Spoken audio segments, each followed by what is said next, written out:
Hello everyone. आज हम देखेंगे ट्रेनिंग ऑफिसर आईटीआई टीओ का जो एग्ज़ाम हुआ है 21 दिसंबर 2022 में फर्स्ट और सेकंड शिफ्ट में कौन कौन से क्वेश्चन पूछे गए और आने वाले एग्ज़ाम में किस किस टाइप से क्वेश्चन पूछे जा सकते हैं। तो सारे के सारे क्वेश्चन को हम डिस्कस करेंगे। तो देख लेते हैं सबसे पहले किस टाइप का पैटर्न पूछा गया है वापस से। जी हाँ, कंप्यूटर के आपके क्वेश्चन वापस से इंक्रीज कर दिए। यहाँ पर 4 से 5 क्वेश्चन हो गए। मैथ्स के क्वेश्चन जो है यहाँ पर जनरली 4 से 5, साइंस के भी 4 क्वेश्चन पूछे गए, जीके के 4 से 5 क्वेश्चन और रीजनिंग के भी आपके यहाँ पर 5 क्वेश्चन आए।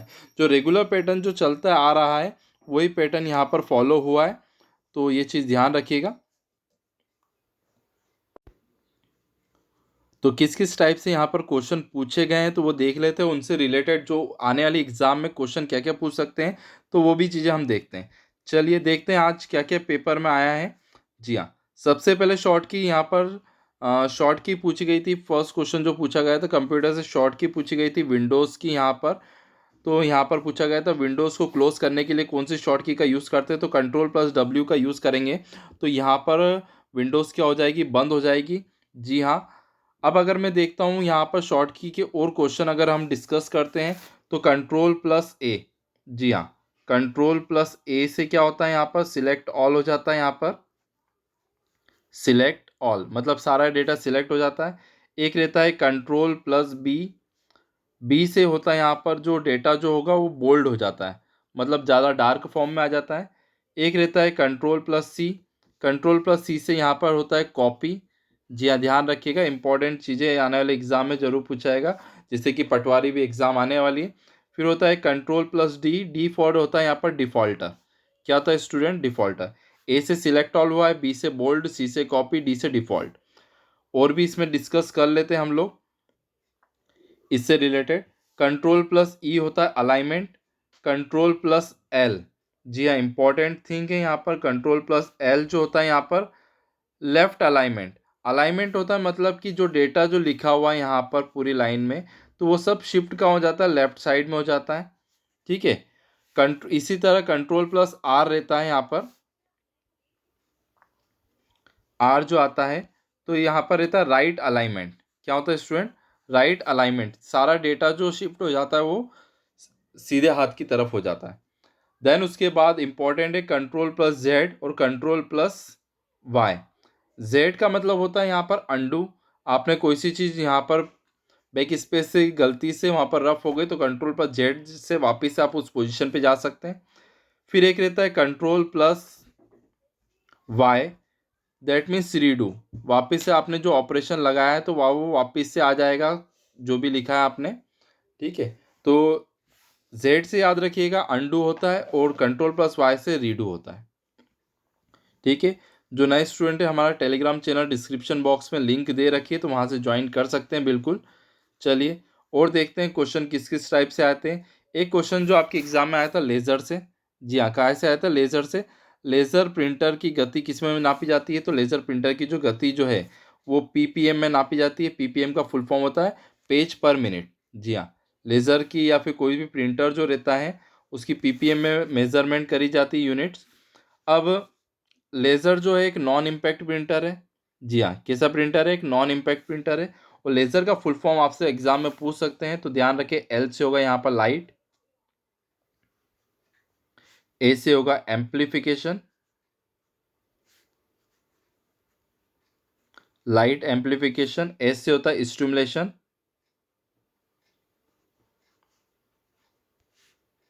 स्टिमुलेटेड। ई से होता है अमीशन और आर से होता है रेडिएशन। तो ये है यहाँ पर लेज़र का फुल फॉर्म, तो बिल्कुल याद रखिएगा, light amplification stimulated emission of radiation. ठीक है। तो लेज़र का फुल फॉर्म आने वाले एग्जाम में पूछ सकते हैं, तो इम्पॉर्टेंट था, तो ये चीज़ ध्यान रखिएगा।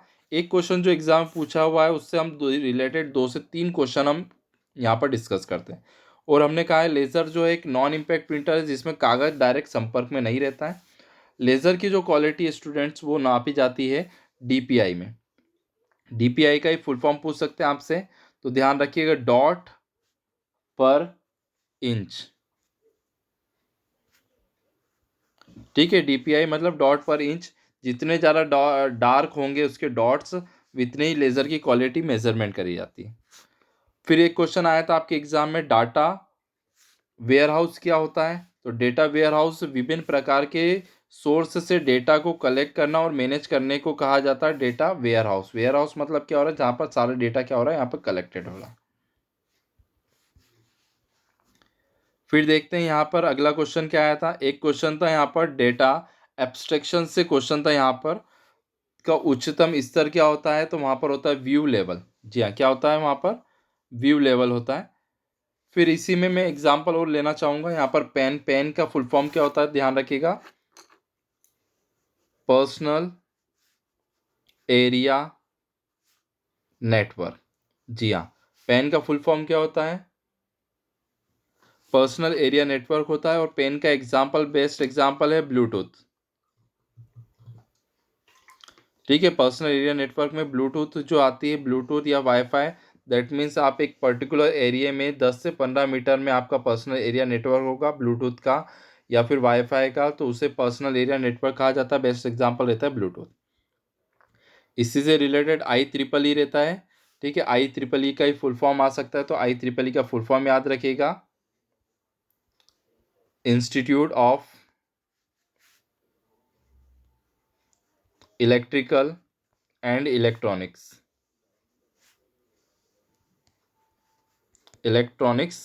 इंजीनियरिंग। ठीक है, आई ट्रिपल ई का फुल फॉर्म आता है institute of electrical and electronics engineering, इसका फुल फॉर्म होता है। और ब्लूटूथ का जो नंबर रहता है वो 802.15 रहता है। ठीक है, आई ट्रिपल ई रहता है, तो ये चीज़ जरूर ध्यान रखिएगा। फिर आपका यहाँ पर एक मेमोरी से क्वेश्चन था। देन उसके बाद एक क्वेश्चन आया था जीएस का, सरोजिनी नायडू किस राज्य की पहली महिला थी, राज्यपाल थी? तो इसका सही उत्तर है उत्तर प्रदेश। जी हाँ, गेहूं उत्पादन में सबसे ज़्यादा कौन है? उत्तर प्रदेश है। तो यहाँ पर एक और चीज़ मैंने याद करा दी, जो क्वेश्चन आया था आपका ध्यान रखिएगा। फिर अगर मैं बात कर रहा हूँ, सुचेता कृपलानी जो है भारत की पहली महिला मुख्य न्यायाधीश मंत्री थी। ठीक है। देन एक क्वेश्चन मध्य प्रदेश से था, मध्य प्रदेश का सबसे बड़ा रेलवे जंक्शन, जी हाँ, कौन सा है? इटारसी। नीचे कमेंट करके बताइएगा इटारसी कहाँ पर आता है, मध्य प्रदेश के कौन से जिले में आता है। फिर बात कर रहे हैं एक क्वेश्चन जीएस का और था नेक्स्ट, महाराणा प्रताप किस राज्य के राजा थे? तो ध्यान रखिएगा कौन से वंश से संबंधित है? सिसोदिया राजवंश से संबंधित है। उसके बाद अगला क्वेश्चन है, मध्य प्रदेश की बड़ी मस्जिद कौन सी है? तो ताजुल मस्जिद है। ये क्वेश्चन भी आया है आपके एग्जाम में। अभी और भी क्वेश्चन हम डिस्कस करेंगे। फिर उसके बाद बात करें नई दिल्ली में समानता, जी हाँ, समता स्थल जो है किस किस स्मारक है? तो जगजीवन राम की थी ये। ठीक है, तो इसी से रिलेटेड आपसे और क्वेश्चन भी पूछ सकते हैं स्टूडेंट। आपसे पूछ सकते हैं राजघाट किसका स्थल है? तो ध्यान रखिएगा महात्मा गांधी का है।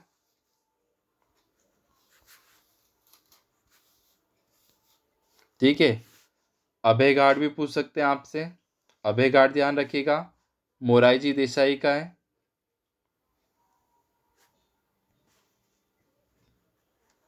देसाई का है। और एक और इम्पोर्टेंट है किसान घाट। जी हाँ, अक्सर पूछ सकते हैं आपसे किसान घाट किससे संबंधित है? तो ध्यान रखिएगा किसान घाट संबंधित है चौधरी चरण सिंह से, चौधरी चरण सिंह। ठीक है, तो ये इंपॉर्टेंट था। चलिए और देखते हैं आगे। क्वेश्चन नेक्स्ट पूछा था आपके इसमें विटामिन ए की कमी से, तो विटामिन के क्वेश्चन मतलब किस, उन्होंने एक पैटर्न बना लिया है कि इस पैटर्न से ये टॉपिक से क्वेश्चन जरूर आएगा। तो विटामिन से तीसरा बार क्वेश्चन आ रहा है। विटामिन ए की कमी से कौन सा रोग होता है स्टूडेंट्स? यहाँ पर होता है रतौंधी। कौन सा रोग होता है? रतौंधी। तो बी की कमी से कौन सा होता है यहाँ पर? Beriberi. बी से बेरी बेरी। फिर उसके बाद अगर बात कर रहा हूँ विटामिन सी और विटामिन डी की बात कर लें, तो विटामिन सी से यहाँ पर होता है स्कर्वी रोग। और डी से जो होता है बच्चों में होता है रिकेट्स नाम का रोग होता है, जिसे हिंदी में सूखा रोग के नाम से भी जानते हैं। देन और भी हम डिस्कस करते हैं। साइंस से क्वेश्चन था, एक्सरे की खोज किसने करी थी? रोंटगन ने। डायमंड किस का थ्योरी या फिर प्रिंसिपल पर कार्य करता है? तो ध्यान रखिएगा TIR पे वर्क करता है। TIR इसका फुल फॉर्म होता है total internal reflection of light. ठीक है, total internal reflection of light Hindi में कहा जाता है प्रकाश का पूर्ण आंतरिक परावर्तन। एक क्वेश्चन आपके सॉलिड से था। मैक्स से रेगुलर जो क्वेश्चन आ रहे हैं साधारण अभ्यास, सिंप्लीफिकेशन, डायरेक्शन एंड डिस्टेंस से, बोडो मास से आ रहे हैं।